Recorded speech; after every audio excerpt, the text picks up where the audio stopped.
માટેનું માર્ગદર્શનની ચિંતા ખેડૂતો કરે ભાઈ હરેશભાઈ મારે કયું ટ્રેક્ટર લેવું, મારી પાસે 5 વીઘા જમીન છે, મારી પાસે આવડું બજેટ છે, તો કયું લેવું, તો મારે તો એ વિશે શું કહેશો? હું પોતે ખેડૂત છું, મેં ખેતી કરેલી છે. ખેતીની અંદર શું જરૂર પડે, શું જરૂર ના પડે, ક્યાં ખેતીમાં કઈ ઇમ્પ્લિમેન્ટની જરૂર પડે, ભીની માટીમાં કઈ વસ્તુ વપરાય, સૂકી માટીમાં કઈ વસ્તુ વપરાય, કઈ રીતે વાવણી કરાય, કઈ રીતનું વાવણી હોવું જોઈએ, આ બધી વસ્તુનો હું પોતે મેં લાઈવ ખેતી કરેલી એટલે મને એનો એક્સપિરિયન્સ છે. અને એ એક્સપિરિયન્સથી જ અમે આગળ આવ્યા છીએ. કારણ કે આજે આ કંઈ ચોપડીમાં લખેલું ન ભણવામાં ન આવે, તમારે પ્રેક્ટિકલ અમે જે કરેલું છે. મેં મારી નાનપણની લાઈફમાં મેં ખેતી કરેલી છે અને એ ખેતીના અનુભવથી જ અમે ખેડૂતોને માર્ગદર્શન આપી દઈએ છીએ. અને એ માર્ગદર્શન અમારું કાયમ માટે સતત ને સતત એવું હોય છે કે ખેડૂતને કઈ રીતે આનાથી બેનિફિટ થાય. બિલકુલ. આજે એક વસ્તુ ચોખ્ખી છે, હું મારા ખેડૂતનો બેનિફિટ જોઈશ એટલે મારો બેનિફિટ ઓટોમેટિક થવાનો. હા, એ તો સીધી વાત છે ને. આજે કૂવામાં હોય તો અવેડામાં આવે, ખેડૂત પાસે કાંઈ ન હોય અને ખેડૂત ગરીબ થઈ જાય તો હું ગરીબ જ રહેવાનો. જો મારો ખેડૂત સદ્ધર છે તો હું સદ્ધર રહીશ, કારણ કે મેન તો અમારા કિસાન જ છે.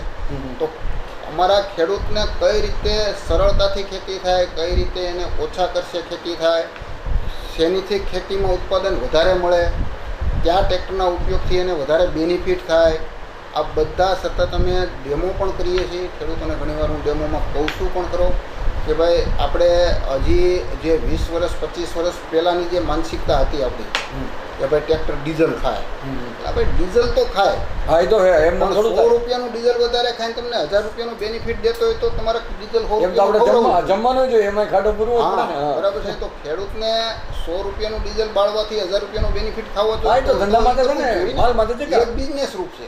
હું બિઝનેસની અંદર છું તો બિઝનેસના ખેતીને બિઝનેસના રૂપથી સમજવું પડે. બિલકુલ. આજે નકરી આપણી બાપ દાદાની ખેતી છે ને આપણે ખેતી બાપ દાદા કરતા આવતા હતા ને આપણે કરીએ છીએ તો એ ખેતી પોઝિટિવથી જ પૈસા મળે. હા, તો એને આપણે પોઝિટિવલી હાલવું પડે કે 100 રૂપિયાનું ડીઝલ વધારે ખાશે ને કાંઈ વાંધો નહીં, એની સામે મને 1000 રૂપિયાનો બેનિફિટ છે. બિલકુલ બિલકુલ. મને તો 900નો નફો થયો છે ને, તો એ થિંકિંગથી હાલવું પડે. બિલકુલ બિલકુલ. આપણે બીજી વસ્તુ એ છે કે આપણે હજી આજની તારીખની અંદર જે આપણા ખેડૂત ભાઈઓ છે એ પોતાની સૂઝબૂઝથી ખેતી કરે તો એને વધારે બેનિફિટ થાય. અવલોકન કોઈનું, તમે કોઈની કોપી કરવાથી તમને એમાં બેનિફિટ ન મળે. બાજુવાળો ખાતર નાખે ને આપણે ખાતર નાખી દઈએ તો એનું વાવેતર છે, એનું ખેતર છે, એને કયો પાક વાવ્યો છે, એમાં એને શું જરૂર છે, એની રીતે મહેનત કરતા આપણે આપણીથી આપણે આપણું સેટઅપ જોવાનું. કારણ કે આજે સમજી લો કોઈ વસ્તુ છે એ આપણે પોતાનીથી અનુભવ કરીએ ને અને એનો જે બેનિફિટ થાય એ તમને કોઈ દિવસ ભૂલાતો નથી. તમે કોઈનું અવલોકન કરો તો એ તો તમે ભૂલી જવાના. બિલકુલ બિલકુલ. તો કાયમ માટે આપણે ખેતીને આગળ લઈ જવી હોય તો ખેતીની અંદર તમારે પોતાને એના એક્સપિરિયન્સ કરવા પડે. બિલકુલ. એના જે બેનિફિટ છે એ લેવા પડે. અને આપણે જે અલગ અલગ આપણે કહીએ ને અલગ અલગ પાકની વાવણી કરવી પડે. આપણે નકરી મગફળી કે નકરા કપાસની વાવણી કરીએ તો એમાં તો એ બધું 21મી સદીના વિચારો સેટ કરવા પડે. જૂના વિચારો હવે ન ચાલે. માનો કે ઇઝરાયલની અંદર એમ કહે છે કે વરસાદ આખા વર્ષનો 3 થી 4 ઇંચ વરસાદ પડે અને છતાં એવું ઉત્પાદન લે. તો આપણે તો એ કુદરતી ભગવાનની કૃપા છે. આપણે કોનું પકાઈ બરાબર. તો આપણે ખેતીને સૂઝબૂઝથી ખેતી કરીએ. મારા એક મિત્ર છે સાંકરોળા ગામ, ઉમેદભાઈ બસિયા, એ જે ખેતી કરે છે મલ્સિંગથી કરે છે અને દર વર્ષે સારું એવું પ્રોડક્શન કે જેને હું કહીએ કે ખેતીની અંદર તમે બિઝનેસ ભૂલીને ખેતી કરો એવી ખેતી કરે છે. બિલકુલ. તો આવા ખેડૂતોની ત્યાં જોવું જોઈએ, માર્ગદર્શન લેવું જોઈએ. આજે અમે અમારા બિઝનેસનો કોઈ પણ જગ્યાએ એક્સપો હોય, હા, કૃષિ મેળો હોય તો અમે જઈએ છીએ. શું કામ? અમને નવું જાણવા મળે. ખેડૂતોને પણ જે સારા ખેડૂતો જે ખેતી કરે છે, જે સારા ઉત્પાદન લે છે એમની ત્યાં ખેડૂતોને જઈ અને એનું જાણવું જોઈએ. એથી એને અનુભવ થાય, ખ્યાલ આવે ખેતી કઈ રીતે કરવી. ખેતી સદર છે તો જ દેશ સદર રહેવાનો. બિલકુલ. એનું કારણ છે કે આપણો દેશ ખેતી પ્રધાન છે. બિલકુલ. તો આપણે ખેતીને વળગી જ રહેવું પડે. ચોક્કસ. તેમાં આપણે નવું નવું સંશોધન કરવું પડે. હવે ખાસ કરીને ખેડૂતો એક એવું વિચારે છે, એની મનની અંદર એવું ચિંતા વ્યક્ત થાય છે કે ભાઈ મારે ટ્રેક્ટર લેવું છે, લોનથી લેવી છે, દરેક પ્રકારની સબસિડી મળે, વડાપ્રધાનની યોજના મળે.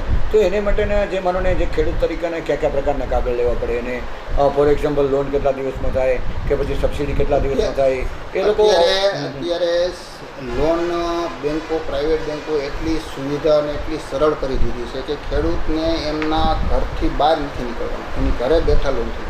શું વાત છે આ બરાબર? પ્રાઇવેટ બેંકો એમના એમ્પ્લોયને ખેડૂતની ઘરે મોકલે, ત્યાં જ બેઠા સહી લઈ લે, ત્યાં જ બેઠાના ડોક્યુમેન્ટ કલેક્ટ કરે છે અને ત્યાં જ બેઠા એને એપ્રુવલ આપી દે છે. અત્યારે સિબિલ સારું હોય એટલે વિધિન 12 કલાક 10 કલાકની અંદર એપ્રુવલ આવી જાય છે. ચોક્કસ. અને એ બહુ સુવિધા સારી થઈ ગઈ છે. હવે લોન કરાવી ખેડૂત માટે બહુ મોટી વાત નથી. હા, ઇઝીલી લોન છે. સામાન્ય રીતે એમ કે માનો ને 7/12 છે કે પછી 8/12 છે કે પછી 6 નંબર છે કે 2 નંબર છે, ઓનલી 3 ડોક્યુમેન્ટ જોઈએ. 8/8 આધાર કાર્ડ અને પાન કાર્ડ. શું વાત છે? બાકી that's all. હવે ખાસ કરીને વર્ષોથી આપની કંપની ચાલી રહી છે અને હજારો ગ્રાહકોએ આપને જે સહકાર આપ્યો છે, તો કેવા મનથી કેવા દિલથી આપ આભાર વ્યક્ત કરશો. સાથે સાથે નજીકના સમયમાં દિવાળી, નવું વર્ષ, ભાઈ બીજ, લાભ પાંચમ, જલારામ જયંતિ, દેવ દિવાળી, આપણા હિન્દુ સંસ્કૃતિ પ્રમાણે અઢળક તહેવારો આવે છે અને દરેક સમાજના લોકોને અને ખેડૂત ભાઈઓ છે, રાજકારણી છે, મિત્ર મંડળ છે, હરેશ ટ્રેક્ટરના માલિકો છે, એમનો સ્ટાફગણ છે, એના વતી કેવા મનથી ને કેવા દિલથી દિવાળી અને નવા વર્ષે શુભેચ્છા પાઠવશો. અમારા અમરેલી જિલ્લાના તમામ ખેડૂત ભાઈઓ હું દિલથી એનું અભિવાદન કરું છું અને આજે 2 દિવસની અંદર દિવાળી અને નવા બેસતા વર્ષની હું બધા ખેડૂત ભાઈઓને હાર્દિક શુભકામના પાઠવું છું. આવતું વર્ષ પણ સારું રહે, ખેડૂતોને સારા એવા ઉત્પાદન મળે, સારા એવા ભાવ મળે અને ખેડૂત સતત પ્રગતિ કરે, એવી અમારી દિલથી શુભકામનાઓ ખેડૂતોને આપું છું. દર્શક મિત્રો, માનનીય હરેશભાઈ ટ્રેક્ટર, એમણે જે એમની કંપની ખોલી ત્યારના અમે એના સંપર્કમાં છે. અમે અમારી રીતે જેટલો એમ કે વધારેમાં વધારે પ્રચાર થાય એ જોઈ શકીએ. યુટ્યુબમાં પણ આવે છે, પછી GTPLમાં એમવર્લ્ડ ચેનલ આવે એમાં પણ આવે છે, પછી વોટ્સઅપ ગ્રુપમાં આવે, થ્રેડમાં આવે, ઇન્સ્ટાગ્રામમાં આવે, ફેસબુકમાં આવે. તો એમાં એમનો નંબર હોય છે. અને ખાસ કરીને એ લોકો એક એવું કંપનીમાં ડેમો જાહેર કર્યો છે કે ભાઈ દેવળિયા ગામ છે દાખલા તરીકે, અને એને ટ્રેક્ટર જોવું છે અને 50 ખેડૂતો હાજરી આપે કે ભાઈ અમે 50 ખેડૂતો અમે હાજરી આપી, તમે અમને ડેમો બતાવો ટ્રેક્ટરમાં કેમ ઢાળ તરીકે હકે છે કે કઈ રીતે એનું છે, એનું એન્જિન કેટલું છે, કેટલું પેટ્રોલ ખાય છે, કેટલું ઓઇલ ખાય છે, એનું આવતા દિવસનું મેન્ટેનન્સ કેવું છે, આવતા દિવસની સર્વિસ કેવી છે, એ જાણકારી આપવા માટે એમનો આખો સ્ટાફ કે મિત્સુબિશી કંપનીનો જે સ્ટાફ છે એ આપણે ઘરે આવીને સમજાવી છે. લોન વિશેની કોઈ પણ જાતની સારું આપણો સિવિલ છે તો આપણે ઘરે બેઠા લોન પણ મળી જશે અને ટ્રેક્ટર પણ મળશે. તો ચોક્કસથી એમાં નંબર સ્ક્રિપ્ટમાં છે, જે એડ્રેસ છે, તો ચોક્કસથી હરેશભાઈનો સંપર્ક કરશો. અને ખાસ કરીને નજીકના સમયમાં દિવાળી અને નવું વર્ષ આવી રહ્યું છે અને હજારો ગ્રાહકોએ અત્યાર સુધી જે સાથ સહકાર આપ્યો એ હરેશભાઈની કંપની દ્વારા દરેકને દિવાળી અને નવા વર્ષની શુભેચ્છા પાઠવીએ છીએ. એમ્બલ TV news, Manoj Sedani, Haresh tractor, Lathi road, Amreli. सबको गले से लगाएंगे, रोते हुओं को हंसाएंगे, लेके उम्मीदों की एक फुलझड़ी हम मोहब्बत के दीपक जलाएंगे.